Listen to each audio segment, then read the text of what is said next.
Hey, Randy Brown here, part 3 of my men's series.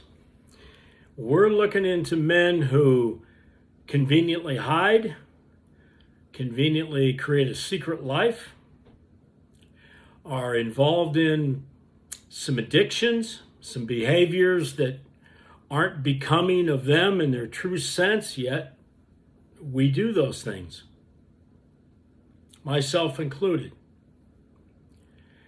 And just a whole list of things that men deal with. Listen, it's tough to be a man.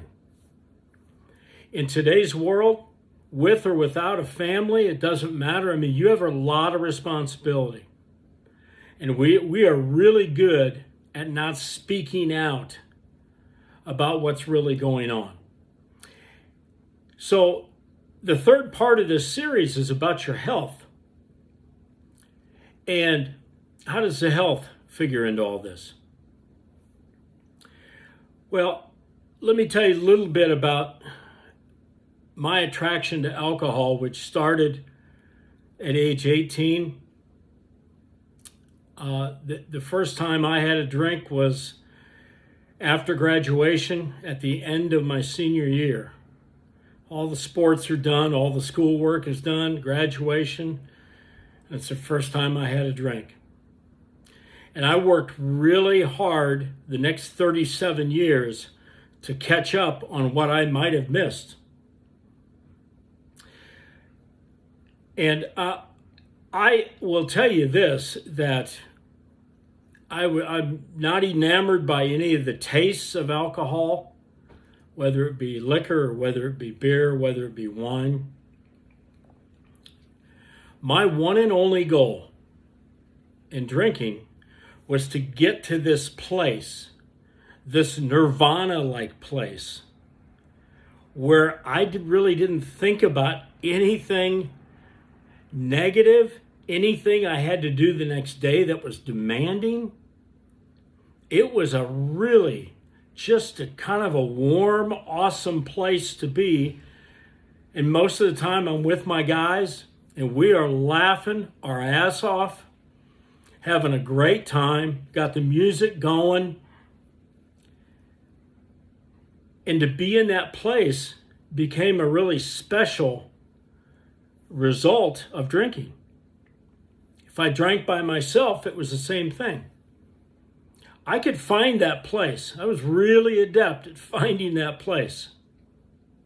But I was also adept at not stopping there to enjoy what that place afforded me and to go further and further and further.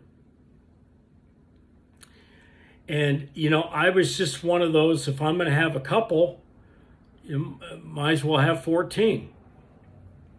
So as I look back, there were 37 years where I was involved in alcohol, and I'm just very gracious and very happy to be able to tell you that I've been sober for over 11 years now. Not the kind of sobriety where you hide yourself from the inevitable in today's world. Alcohol's everywhere.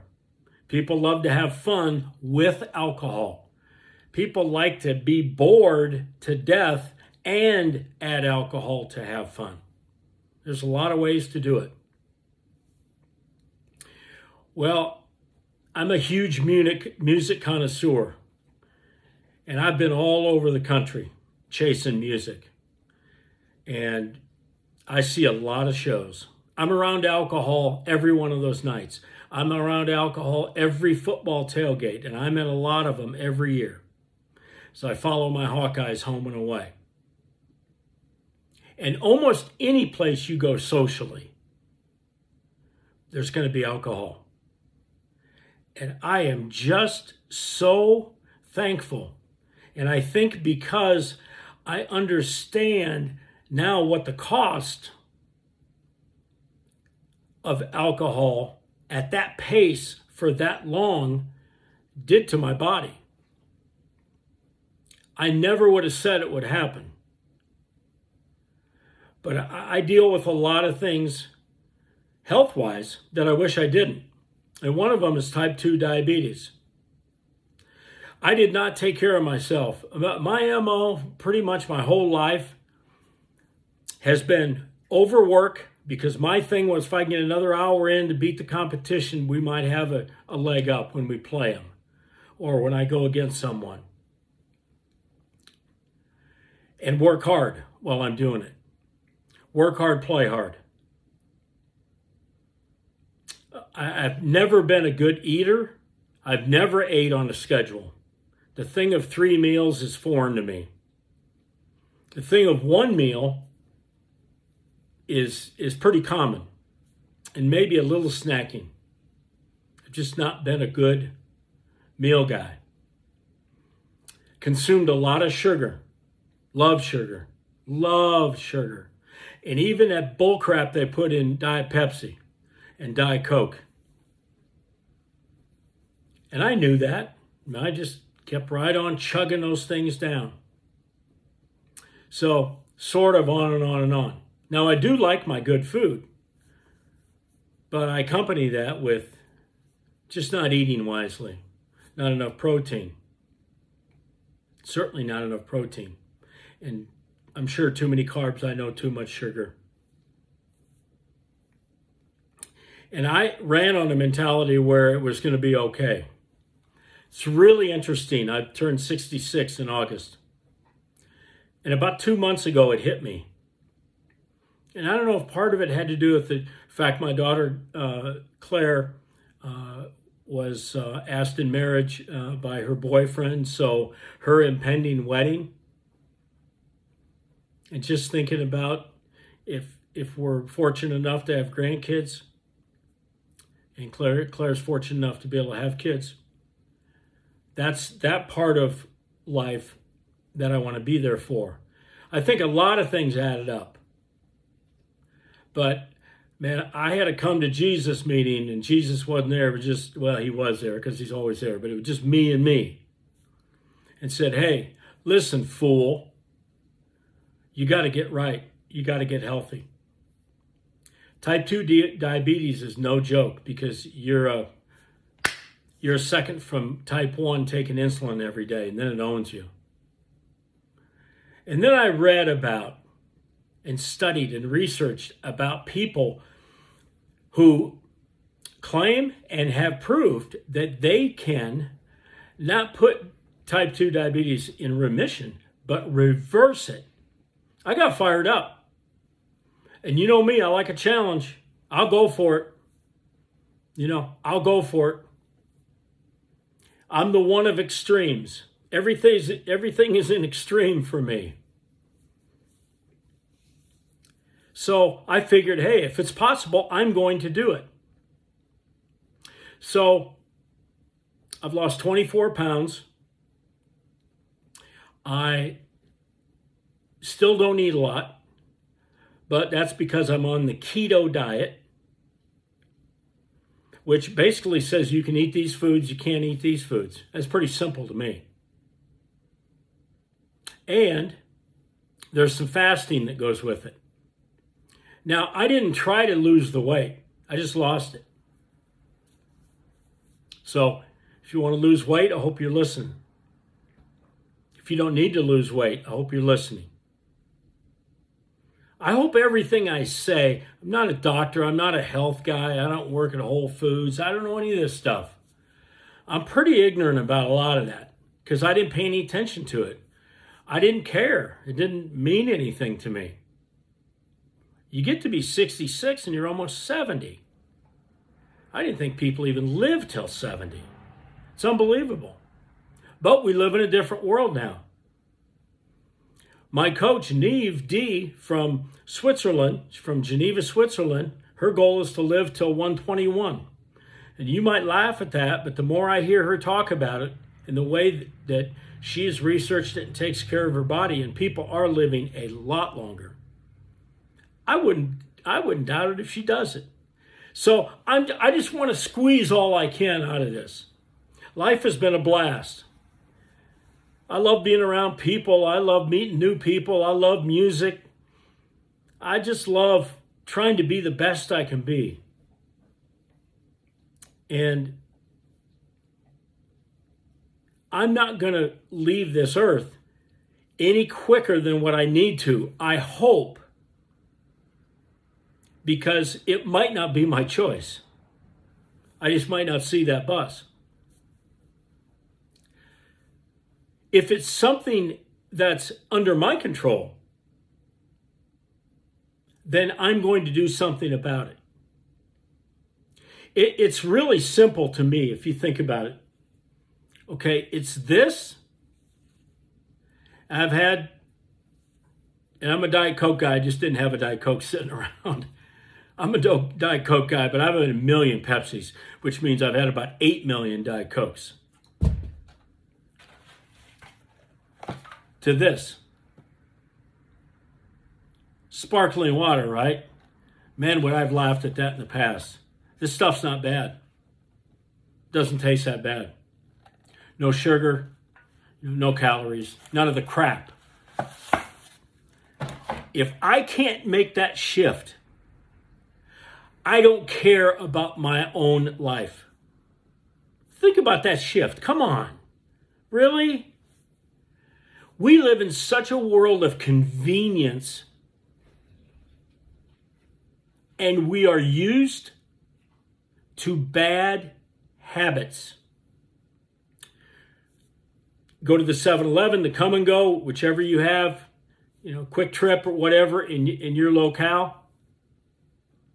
And I'm a slushy guy. I haven't had a slushie since I started this. Man, do I love slushies. Oh my gosh. I'm telling you, 1 or 2 a day. The big ones. Love them. And the sugar in those is horrible. But I made a decision, and I'm just telling you this stuff, not because I'm an expert, just because I'm a regular person like you, just a regular guy. I just want to live longer. I want to be healthier. I want to feel better. I want to do things. I swear it's hard to become inspired if you're depressed and you can't get off the couch. I love being inspired. Oh my gosh. People that deliver inspiration to me are gold. I love them. I was at a speaking conference in Atlanta almost 2 weeks ago now. And I was surrounded by some of the most special, talented, inspirational, driven people. And they were all there to help each other. It was really a good mix of intention and characteristics. It was phenomenal. I got so much inspiration from that group of folks. And some I'm working with because they're just at the top of the chart in their field. And mine is becoming a speaker at the highest level I can possibly reach. I've spoke my whole life, but never professionally, never to do it right, and never to have a business around it. Not treat it like a hobby, but a business. And then alongside that, and I've been trained to coach people as well as basketball, but to coach people. And I've created an offer for those who are really in dire straits with their life. And that's a 3-month coaching program where we get to the bottom of all the things that they need to get out of in their life, just get rid of in their life, and then add the parts that are good for them. Like I did, I'm the model, and that's why I can be the coach. If I can't change from Diet Pepsi to bubbly, I might as well go dig my grave right now. I know the Lord has a time for us.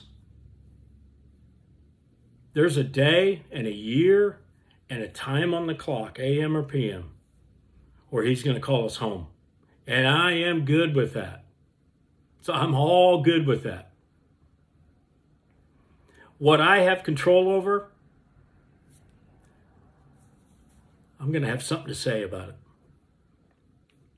It reminds me of the Serenity Prayer, which I learned in the treatment that I've done, both for alcohol and for the use of pornography, which is a big part of my story too. And it goes like this. And if you like this, write this down. You can say it walking down the street. You can say it if you're in the car. You can say it before you go to sleep at night. And it hits so close to the way that we should approach life, because a lot of life is uncontrollable, is not in our hands, and parts of it are controllable. See, life didn't dictate to me that bubbly was going to be the drink of choice instead of Diet Pepsi or Sam Adams. I made that decision. The universe takes care of weather and all that crap. I don't deal with that. I don't get a vote in that. I got a vote here. To eat salmon, to walk every day, and to get involved in learning about what I'm eating and what I need to be eating. God, grant me the serenity to accept the things I cannot change, the courage to change the things I can, and the wisdom to know the difference. That's the serenity prayer. Just being able to accept, guys, what we can't change.